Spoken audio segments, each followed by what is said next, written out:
Welcome to Imagineer of the Month, an all-new unscripted series that I'm launching right now, where I'll be diving into Imagineers past and present, highlighting their contributions to Disney experiences over the last 70 plus years. Depending on where you're watching this, make sure to follow me on my social medias. This series will be available on YouTube and X, also known as Twitter, so if you're watching this on YouTube, make sure to follow me over on Twitter. If you're watching this on Twitter, make sure to subscribe to me on YouTube. But with that being said, the first Imagineer that I want to start this series off with is a portfolio executive creative director currently overseeing every single project in development at Walt Disney World through the end of 2029.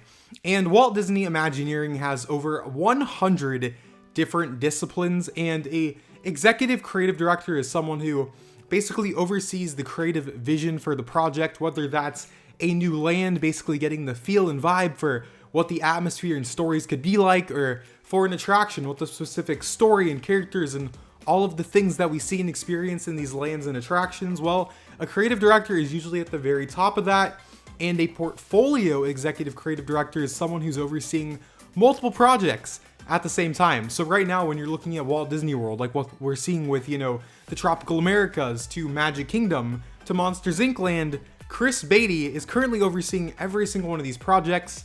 And I felt that with all of these projects getting in motion right now, that Chris Beatty would be the perfect person to start the series off with. So with that being said, who is Chris Beatty? And why is he in the position that he's in today? Mr. Beatty has been at Imagineering for over 27 years now, which I'll be turning 23 years old this August. So the experience and resume that he has is pretty stacked, and it's well deserved why he's doing what he's doing now.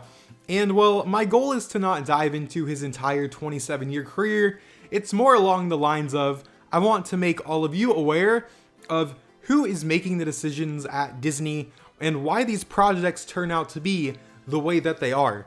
Obviously, certain Imagineers are going to have different creative visions and personalities and styles and motifs that they want to bring into their projects.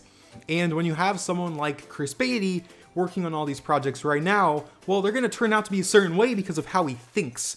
And that's a big thing that I've looked at with his previous projects, most notably the ones that everyone knows would be New Fantasyland over at Magic Kingdom, which as of now is Magic Kingdom's largest expansion, not for long, which we will be talking about today. And also Star Wars Galaxy's Edge, which we know from Disney's Hollywood Studios and Disneyland. So those are the most well-known ones.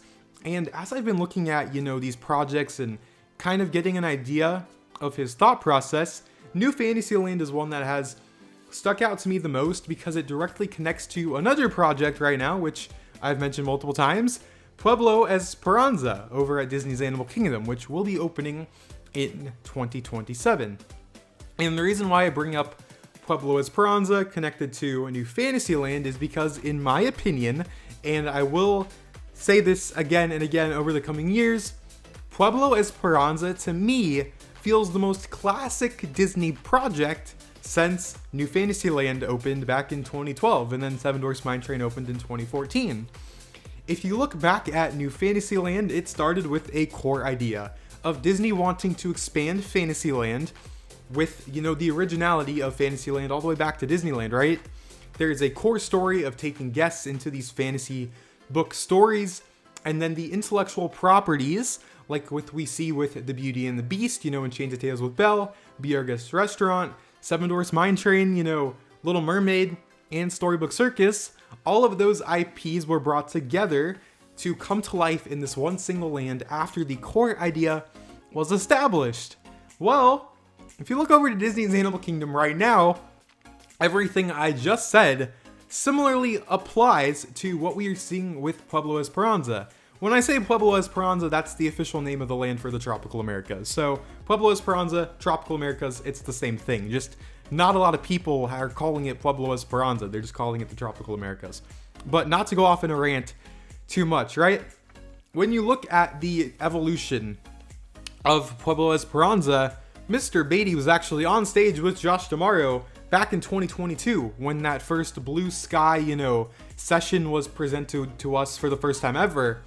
Personally, I love the Blue Sky stuff because that's the only time that we've ever had the curtain pulled back and we actually get to see one of the multiple concepts that they work on before we see a final concept locked and then built and then open for us. So, well, the only concept that we saw at the time was, the possibility of this Moana boat ride and the imagining of Triceratops spin into being themed around Moana. And then we saw, Dinosaur being Zootopia. That was just one of their concepts, but Chris Beatty was well involved in that concept. And that idea evolved into something much, much better in my opinion, which we have now, which I do believe is due to the fact that Bruce Vaughan is now the president and chief creative officer of Walt Disney Imagineering again. Disney, with this final concept, started off with a core idea of we are taking guests into stories around this tropical America's region of the world. And then that's where we see the stories come to life after that core idea was set. Now we know that we are going to have an Encanto ride, Indiana Jones, and this character carousel, but it's not just a character carousel. There is a villager who has built these incredible wood carvings and then is inviting people to come on this carousel, all based around these Disney stories, which families are going to connect to. So when I'm looking at Pueblo Esperanza, you can see a lot of Chris Beatty's creative vision, which is very similar to New Fantasyland come to life, just in the stories themselves. Now, if you look into this much, much deeper, there's very simple things that people usually would never pick up on, but when you look at Disney, these little details make Disney Disney. That's what Walt Disney and the original 9 Old Men, these original Imagineers, these are the ideas that they believed in, and that's what made Disney so popular today, because of these original stories, right? So the big thing that I look on here when you dive into it much deeper is one thing that he said in an interview back when New Fantasyland was opening, and that's when he thinks about theme park design, good theme park design isn't necessarily being able to see the entire land be revealed from far away. You have to kind of explore through the land and discover these things yourself and have those reveals as you make your way through. If you look at New Fantasyland, for example, when you look at the castle outside of the Little Mermaid ride, that isn't revealed until you walk past Seven Dwarfs Mine Train, kind of moving through this forest, you pass, Belle's Cottage, and you see the castle, and then you turn the corner, and then you see the castle and the waterfall and that intricate queue. And then when you move a little bit more, that's when you head into Storybook Circus and you see all the circus tents in Dumbo. So Seven Dwarfs Mine Train is the main focal point of New Fantasyland, but it perfectly kind of hides the rest of the land to where you really have to explore it. And honestly, until recently, I really didn't pick up on the fact that in New Fantasyland, these things are hidden in a sense, but they're also in direct view once you're closer to them. So you have to discover these things, but you won't necessarily pick up on it. And then I looked at the concept art for Pueblo Esperanza. And there is something that lines up perfectly with Pueblo Esperanza, is that everything in Pueblo Esperanza is not revealed until you walk up closer to it and you're exploring the land. Whenever we first walk into Pueblo Esperanza, I know that this land hasn't been built yet, but the concept art that I'm showing you guys right now is the final concept. This is exactly what we're getting, even if people aren't going to admit it, because, Disney concept art never matches the final product. I could go off an entire rant on concept art, but long story short, this concept art that you're seeing right now is the final product. So, whenever we first walk into the village, this is what you would expect from a village like this. You see the clock tower, and it looks nice and charming and welcoming. But then when we walk in, and on the left side, once you walk in, that's when the carousel is revealed. And then if you go around, that's where the queue line is going to be.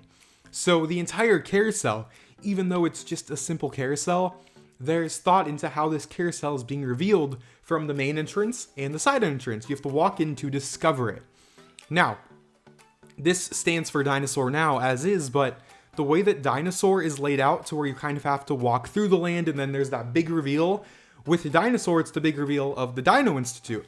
But with Indiana Jones, it's going to be the big reveal of this Mayan temple, and it's going to kind of draw you in, and it kind of almost lines up with the storyline of Indiana Jones finds this temple and then wants to explore it. Well, there's like this messaging with us as we see this temple and there's like this walkway. So you're kind of naturally drawn to go walk up to the temple, and then we're going to go on the story with Indiana Jones. So these stories start well before you even step foot into the ride vehicle or the queue line. But the big one is the reveal of the casita for the Encanto ride. If you'll notice in the concept art, which again, I do believe this is going to happen in the final product, there's so many trees around the casita to where you're not going to be able to see it from when you first walk into the land. You have to go through these trees and then you'll see the casita. It's going to be revealed beautifully, and also the way that it's staged up a little bit so it looks more grand and it's more prominent once you pass the trees and all the rock work, and also the fact that we're not entering the casita through the front doors. The actual entrance to the ride is off to the left, because if we were entering the casita through the front doors, well, all these people cluttering it up would ruin that reveal, and it wouldn't feel natural if you have hundreds of people walking into the front door, of this family's house, the Madrigals. But because we're entering off to the left, it feels much more natural, and it creates this beautiful reveal moment that is going to be an incredible photo opportunity, with Disney literally ripping the casita off the screen from Encanto and building it for the first time ever in Animal Kingdom. That attraction is going to be gorgeous, and that's just the outside before you even step foot into the queue line and get on the ride, and we're going into the rooms and seeing Antonio on the day that he gets his gift. So I know that I've talked a lot about, New Fantasyland and Pueblo Esperanza, but that's why I say that Pueblo Esperanza is Disney's most classic project since New Fantasyland, because one of the main Imagineers that worked on New Fantasyland is bringing this story and idea to life. Now, circling back to Magic Kingdom, I did want to talk about this next expansion, which will then be Magic Kingdom's largest expansion ever. This is the Cars areas, Villains Land, 4 new attractions, shopping, dining, entertainment, all the basics, as well as, parts of the Rivers of America now that have never been utilized will become guest areas. So this is an expansion in multiple ways, not just, the land, also capacity and all that stuff. But Mr. Beatty is heavily involved with this as well, as like I also talked about earlier, he was a part of this initial Blue Sky pitch, going beyond Big Thunder Mountain. Now we know that that's where Villains Land is going to be.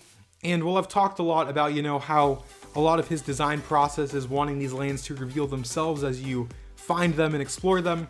I don't want to talk about that too much with this, Magic Kingdom expansion, because I've talked about it a lot already, but that is going to be implemented here as well, as we're walking through the hub into Magic Kingdom. Think about where you board the Liberty Bell now. That will be the big reveal moment for this Cars area, looking over this Rally Racers attraction with Lightning McQueen and Mater. And then as you pass the Haunted Mansion, you'll feel that more spooky vibe with the reveal of all the rock work in Villains Land. And I think I also mentioned earlier how he worked on Star Wars Galaxy's Edge.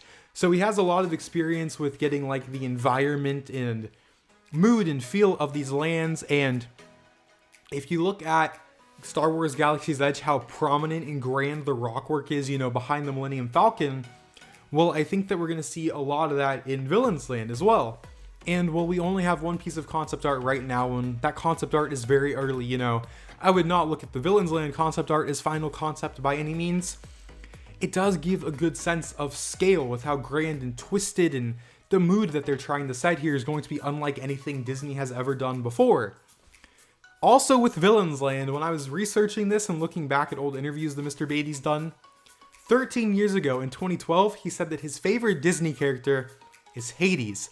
So I think that there is a very, very, very, very, very real chance that Hades is going to have some form of significant involvement in Villains Land when the portfolio executive creative director overseeing the development of this entire land from its very beginning, the genesis of this land, loves Hades. How can you not have Hades involved in this land in some big way?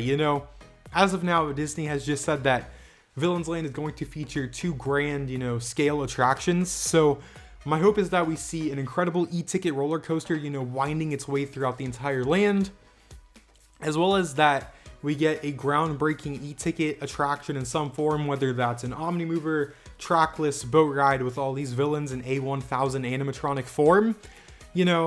I think that Hades is going to pop up here somewhere, and just seeing that they were like, yeah, this is his favorite character, and maybe one day he'll get to play with Hades as a ride. I'm like, well, that's what we're seeing right now. And with the Cars area, you're also seeing rock work and storytelling and environment set, within a new area of Cars, which we've never seen before, which, well, I am very sad about Tom Sawyer Island and the Rivers of America closing. No denying that. I'm still very conflicted on that change to this day. I'm very optimistic in the sense that Disney is telling an original story, even though it is an IP, because we are going beyond Radiator Springs. This is something that is unique to any other Disney park in the world, and adding capacity to the most visited theme park in the world, which is Magic Kingdom, I think is not a bad thing, and I think it's going to turn out fine. Also, the fact that, kids and families connect much more to these Cars characters, and adding more walkways to make these areas more accessible, connecting Haunted Mansion to Big Thunder Mountain.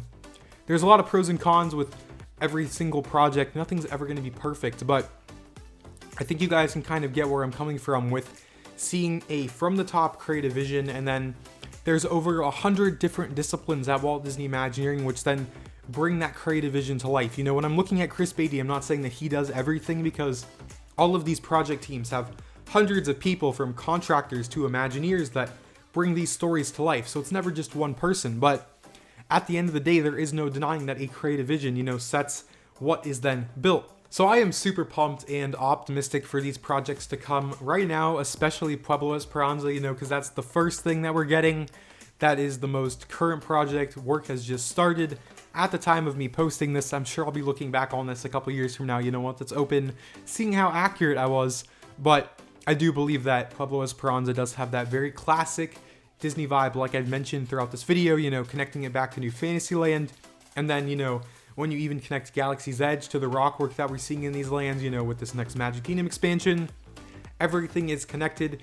And when you kind of dive into these Imagineers, design beliefs, and then how these projects turn out with all these Imagineers working together to bring stories to life for us to enjoy, that is what I love doing. These things don't just happen. There's years of work before the first shovel sometimes is even in the ground, and then they actually have to be built to where they can work every single day, to where thousands of people can experience them for generations to come. And as I continue the series over the coming months, I already have the next Imagineers in mind. I do want to continue to highlight these things, and long term, I don't want to just share their projects on their behalf. I want to actually interview them. So hopefully I look back on this one day and I have Chris Beatty interviews on, X, Twitter, and YouTube. That is the long-term goal. But with that being said, I will see you all next month for my next Imagineer of the Month.